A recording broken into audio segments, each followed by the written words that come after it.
get to know ya. Hey, nah, nah, nah, nah. Delve into emotion, leave us in this moment. Yeah.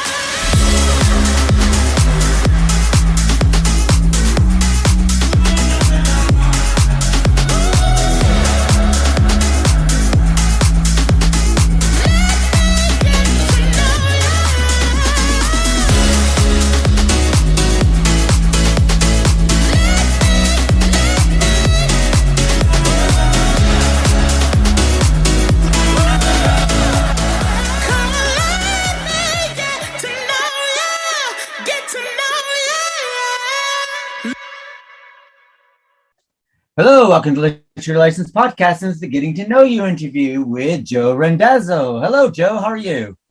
Hey, guys. Great to see you again. Always good to see you. So, our first question to you is, who are you and what do you do for a living or on your spare time? And what do you want the people to know about you? Who am I? A writer, also still waiting tables, still bartending, still doing all that good stuff.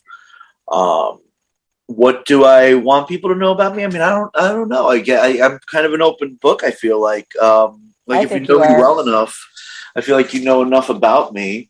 I've loved films for, God, a long time. Like going back to, my parents taking me to see stuff in the theaters in the 80s. So when I was a teenager, like in the mid 90s, I realized this is what I wanted to do. And I just kind of pursued it then at the cost of everything else. And how successful that is, we can figure that out another time. But as of right now, pretty happy with most of what I'm doing. Is there anything you would like to plug or plug in your social media, a website, anything particular that? Well, I'm a regular on the Literary License Podcast, and they just made me a guest. They just made me a permanent host. I know. We're really excited about having you. Honestly, right now, there's a lot of stuff I've written while everything's been locked down, but it's not like anybody can really go check that out. I'm trying to get these projects made. So I guess check out Cesar Nato's Paranormal Halloween on Tubi. Cool. Dave Canfield and I made that in 2014. I think it's the only one of Perfect Candidate is available in a lot of places. I know Troma Now is going to be putting it on soon. That's they great. haven't put it yet. Those are the only films of mine that are available widely on streaming. You can get Deadly Xmas on DVD as part of the holiday horrors. Well, didn't you help with Hex and Arcane? I did help with Hex and Arcane. Amazon took them down, but I helped to produce their first season on which you can get on YouTube, and I think they're still on Vimeo. Good. I was going to ask where they could be found because I couldn't find them. Yeah, Amazon Prime took them down, and unfortunately, I don't know. They're going to work on getting everything back up there. You can definitely check them out on YouTube, though. What's your favorite genre of film? You asked me today, it's horror movies because generally that's what I'm associated with, and it was the first genre that I really loved. Like I always looked for something that might scare me when I was a kid, and it very rarely actually does scare me. I think a good ghost story could scare me still, or creep me out at least. I'd never seen the Conjuring movies until earlier this year, and I remember that first Conjuring movie. I remember sitting there going, "Holy shit, this is actually tense. This is actually getting under my skin a little." So horror is definitely the genre I love the most, but I love all of them. I can watch any kind of movie, and I try really hard to watch at least one movie a day. I don't know if it's not always possible, but I try to. I feel ya. What do you have a favorite film? Again, depends on what day you ask me. Normally my answer to this is Sergio Leone's Once Upon a Time in America, the gangster epic he made in 1984. Oddly enough, because I feel like although it strays far from the novel, I've heard. I've never read The Hoodlums. It's probably as close as like I've ever seen to a novel actually being put on film because of just how slowly it burns and how deeply you feel like you know the characters and you know their relationships. And there's something about that movie that's kind of hypnotic to me. And I try to watch it every couple of years just to kind of refresh. That's normally the answer I give. I started to really love Mulholland Drive by David Lynch a lot more, and I started mentioning that more often. I was telling somebody I work with that I think Casablanca is one of the most perfect movies ever made. I think it's one of the very few absolutely perfect movies. So, those are the three that immediately That'll work. Probably a lot more. Oh, wait, I didn't realize my phone was on. Let me go turn that off. So, what is your earliest film memory? Like the first film that you saw? Do you remember what year? I don't remember what the first film I saw was. From what I heard, I used to when my parents used to take me to the video store on the corner. I used to rent Roy Ward Baker's The Monster Club a lot, and I think I could see that. To the point that like at my place in LA, I had the original framed poster hung. It's in my storage locker now. But there was something, I think it was the box art that got me because it was the movie poster, which is by Graham Humphreys. Great, fantastic. I didn't even know that the guy who created the poster, he and I are friends on Facebook now. I had no idea. But this great like collage of like colorful monster faces. And the VHS tape was one of those big box tapes where you had Elvira on the side of it, just kind of pointing to the poster art. And I'm like, there's something about that still to this day kind of is everything I love right there, right in the open. Hot goth woman, bunch of monsters. Hot goth woman. Can't live without the hot goth woman. I think Elvira made me more interested in the genre than I ever would have been otherwise. Well, I think she did more for the genre than anybody else, actually.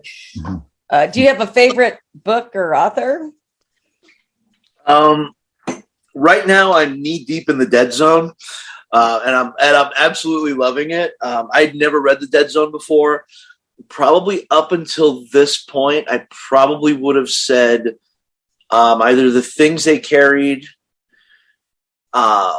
which again, it's kind of cinematic in a way because you kind of I haven't read it in a long time, so it wouldn't be too smart for me to try to go into too many details. I think it's very cinematic in the way it kind of unravels.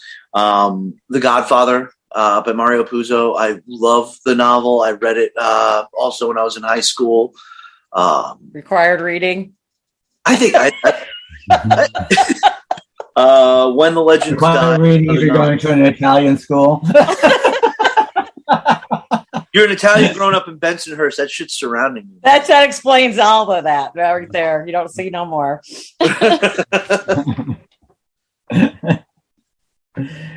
What episode are you looking forward to in season 5 of the Literary License podcast? Season 5 is the 80s? The 80s and the Kings of Horror. Horror, yeah. Yes. Probably Ghost Story because I never read the novel and I really enjoyed the movie. The episode with the Changeling. That's one I'm really looking forward to because I absolutely love that movie and I can't wait to talk that movie. Those are Night of the Demons also. Kevin Tenney is a dear friend. I absolutely love him. I love that movie and I cannot wait to talk about it. So it's probably those three are probably the ones I'm looking forward to most. Actually, I was reviewing Ghost Story month, and it's like Ghost Story, and then of course we're doing the Changeling in the Fog, and it's like we're bringing old Hollywood into the modern, into the 80s. It's kind of funny. It is because you have oh my god, why is his name Al Holbrook? Yes, Janet Leigh coming into the Fog, and what is Mervyn Douglas? Mervyn Douglas is who I was thinking of. I was like, I just Ghost saw Story? him being there. Yeah. He was a Ghost Story, correct? And the Changeling. And the Changeling. Oh, that's right. He played the old codger, the rich old codger. And he was the brother. That won't get into that though. I just watched him in the James Whale's The Old Dark House. So I absolutely. He pops up every. I don't see him in a lot though from back in the '80s, but he did pop up. He died. He died right after The Changeling. So I was gonna say he died in the early '80s. That's why you didn't see him much. 83 when he died. He got to do The Changeling and Being There right before he died, which are two fantastic. Oh, okay. What is she? At least he went out with. Oh, I love that film. I got that on Blu-ray. Which one? Being There with Shirley MacLaine, Mervyn Douglas, and Peter Sellers. I love Shirley MacLaine still. A lot of she's been quiet though. Yeah. Well, I feel like a lot of people that we grew up on aren't really working much anymore. But no, they finally got smart and retired. Living the good life is what I want to do. Well, they're all in their 70s to 90s now, so that probably living the good life and chilling. Yes, exactly. Like Joe Pesci and Gene Hackman, they only come out and work when they want to. No. And I imagine Shirley MacLaine's probably just waiting to come back in another life. So this is true. Don't be making fun of my girl. Okay, do you have a favorite quote, saying that you like to impart? I can't think. You see, that's the one that's like I couldn't think of one just off the top of my head. The wit and wisdom of Joe. I don't like to quote myself. I feel like I would sound pretentious if I quoted myself. But like when I was looking over the questions last night, I was doing this while I was working at work, so I was kind of looking. I can't even think of what I would say, because I mean I just try to try to be on the fly and just be natural and stuff like that. I guess it would always depend on the situation, but I can't think of any quote or saying that just stands out to me. I mean, I guess maybe just be good to each other, which we really fucking need. Really, we really need a lot of that right now. Oh my God. That'd probably be the best thing I could tell anybody. Just try. That's very fitting. Very fitting. A little bit of understanding will go a long, long way. Yes, please.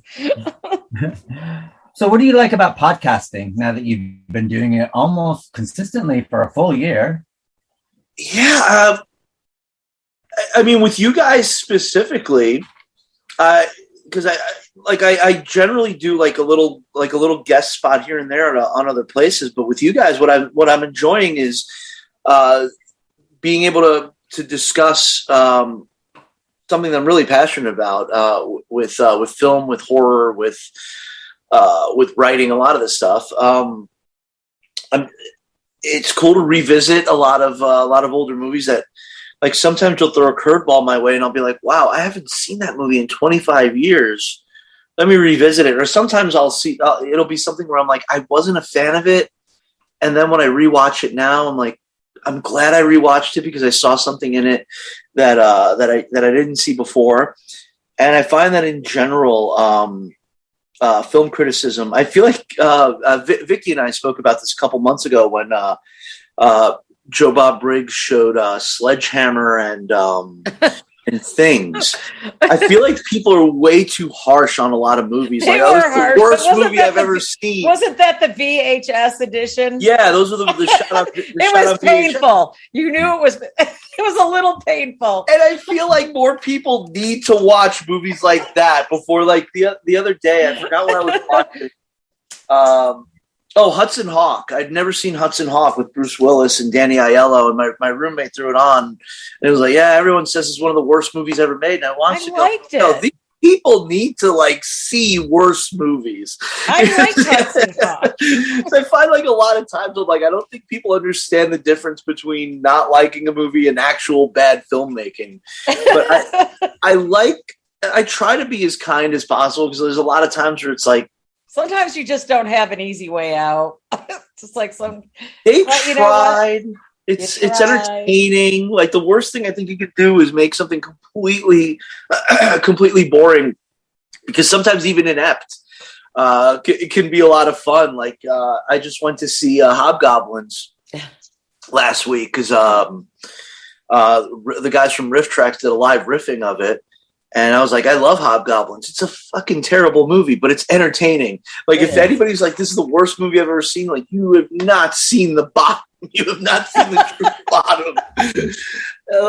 I feel like with a lot of the movies, like, even if there's something that I didn't like, 10, 15, 20 years ago, if I rewatch it now, with a little bit more perspective into how much worse it gets. And also having made films now, having made a handful of films that have been released in the last, decade or so,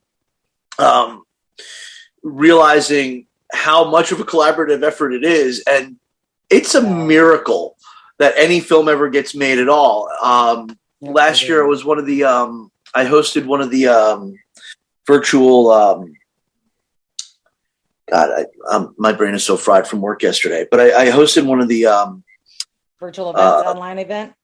Yeah, I hosted, And I remember the first thing, because it was for a film festival in Milwaukee. I remember one of the first things that I had said was the fact that any of you are here or have your film in this festival, whether the film wins anything or not, or if you just wrote a screenplay, you fucking did something.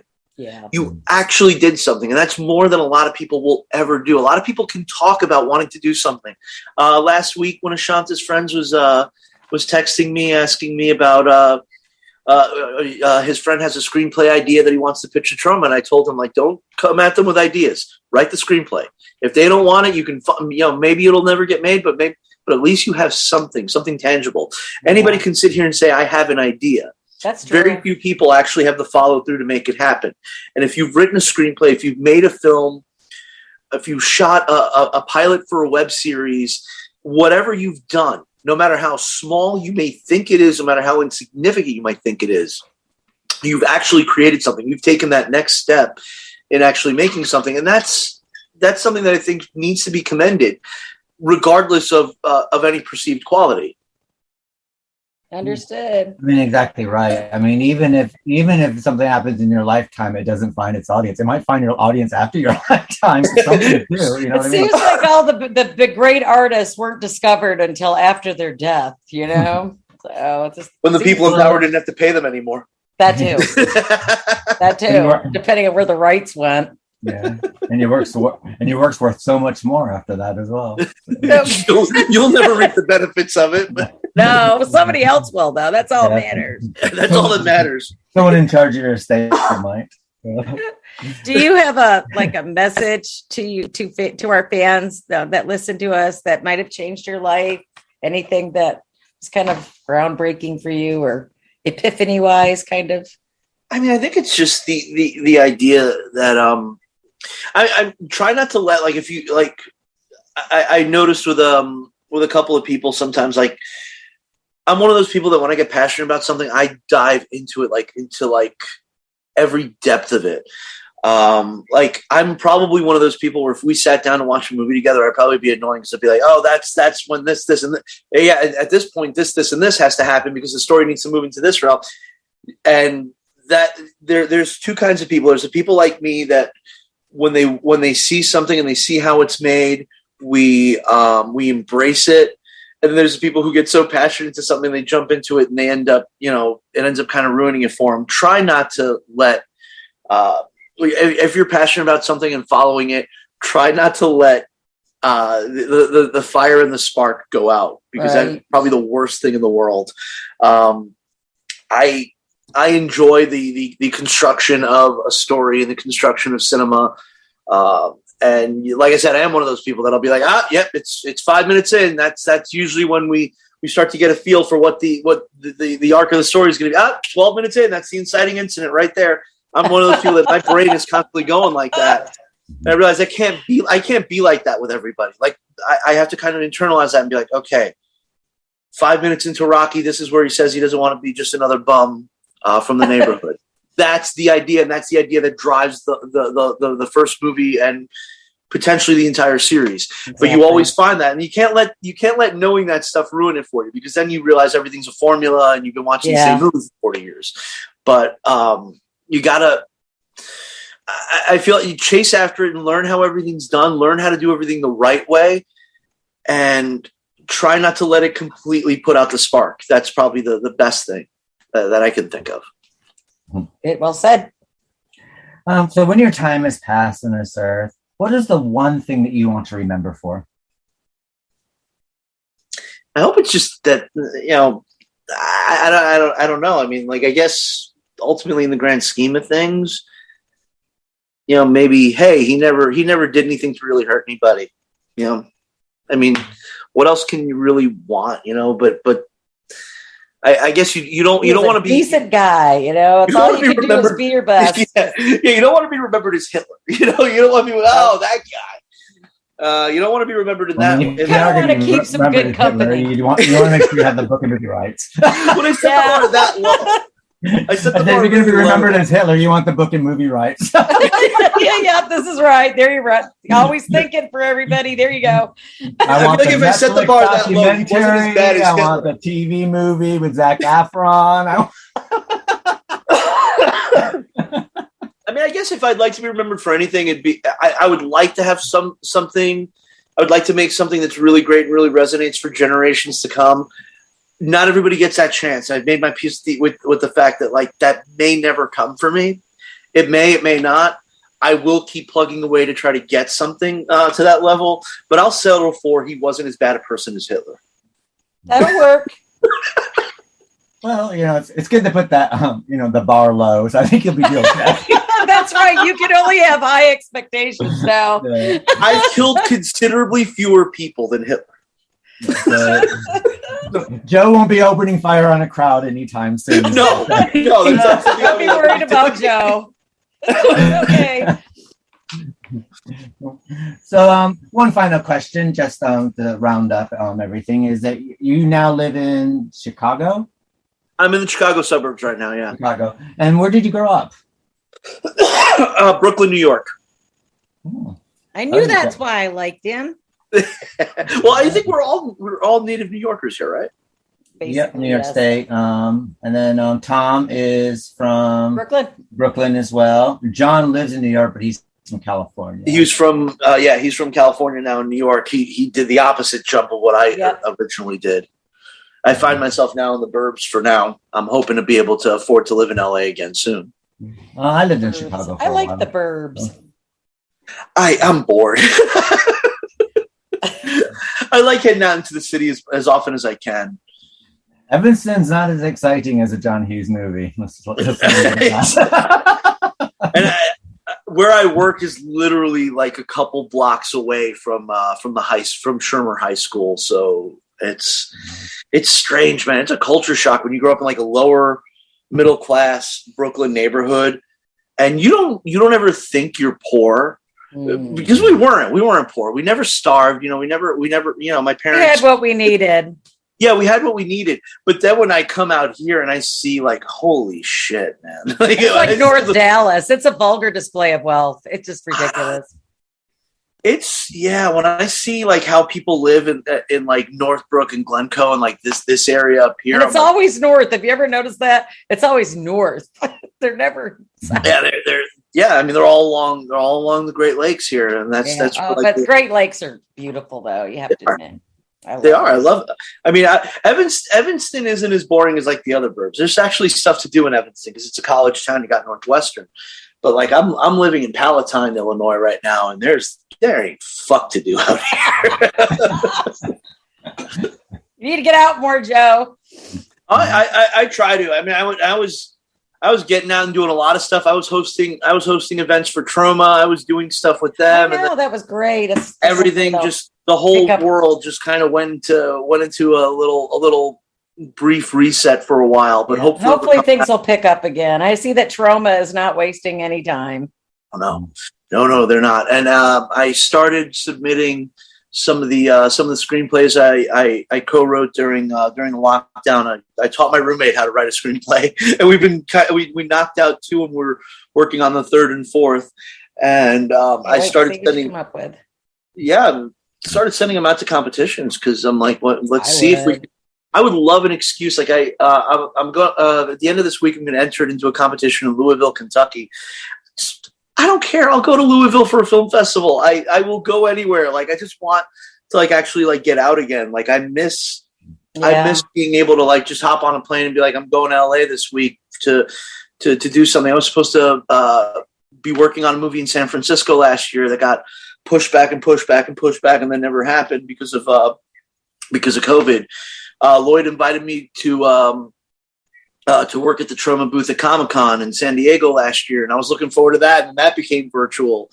So I just want to get out again. I'd kill to do something like that. That would be great. Right? I was like, oh my God, this is so amazing. And of course, when that opportunity presents itself, the whole world goes to shit.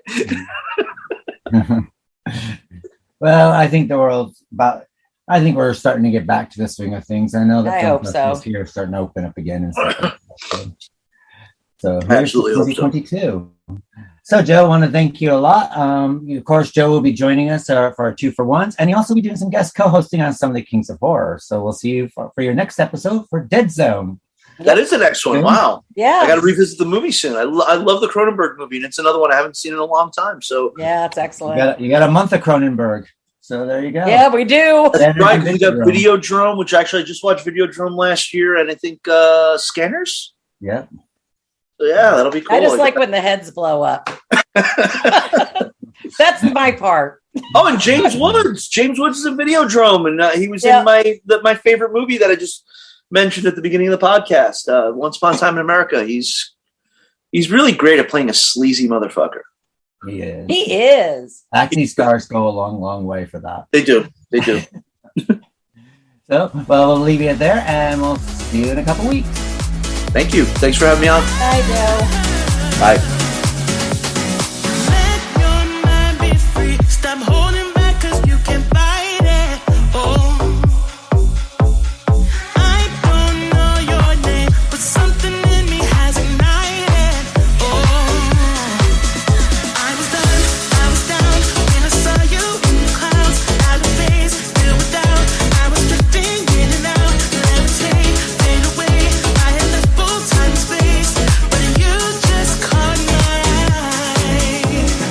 Hey, nah, please won't you come over? Let me get to know ya. Hey, nah, delve into emotion. Leave us in this moment.